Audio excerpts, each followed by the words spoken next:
অনেক বড় হয়ে গেছি, কিন্তু এখনো পর্যন্ত একটা রিলেশন করতে পারি নাই, কিন্তু প্রেম করছি অনেক। টাকার গরম আমি দেখাই না, কারণ আমার কাছে নাই।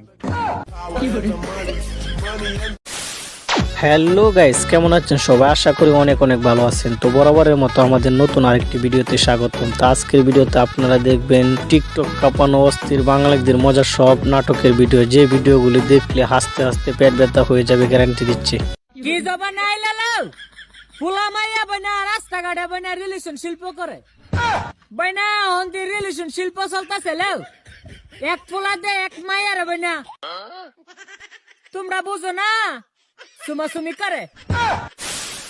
সুতরাং গাইজ, আমাদের সাথে আপনার টিকটকার এবং অস্থির বাঙালিদের দম পাঠানো হাসির ভিডিওগুলো দেখতে মন খুলে হাসতে চাইলে আজকের ভিডিওটি সম্পূর্ণ দেখার অনুরোধ রইল, কেননা শেষে রয়েছে বাংলাদেশে রাতারাতি ভাইরাল হওয়া অস্থির সব কাণ্ড কারখানা, যা আপনাকে ভরপুর বিনোদন দেবে।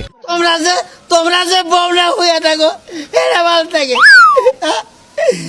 রাইতে যে কিভাবে হইয়া থাকি এটা আমি জানি। একটা রাত জানা 6টা মার যায়, রাইতে যাইয়া দিয়ে যে খেতা মনে হয়। সো গাইস, শুরুতে চলুন নাটকের সোশ্যাল মিডিয়া কাঁপানো অস্থির বাঙালির দম পাঠানো হাসির কিছু ভিডিও, চলুন দেখে আসি।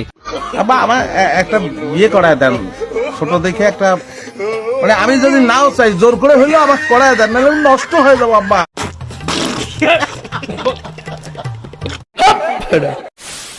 তো যাই হোক গাইস, এরপরে দেখবেন টিকটক সোশ্যাল মিডিয়া কাঁপানো অস্থির কিছু ফানি ভিডিও, যা দেখে না হেসে থাকতে পারবেন না, গ্যারান্টি দিচ্ছি।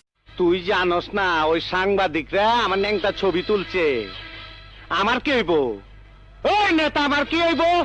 হবি হবি, কাগজে কাগজে তোমার প্রশংসা ছাপায় দেবো। আইসো, আরে আইসো। সো গাইস, দেখতে দেখতে ভিডিও শেষ পর্যায়ে চলে এসেছি। কমেন্টে জানাবেন ভিডিওটি আপনার কাছে কেমন লেগেছে, ভিডিওটির কোন পার্টটি দেখে মজা পেয়েছেন সেটা জানাতে ভুলবেন না। আজকের মতো এখানেই বিদায় নিচ্ছি, খুদা হাফেজ।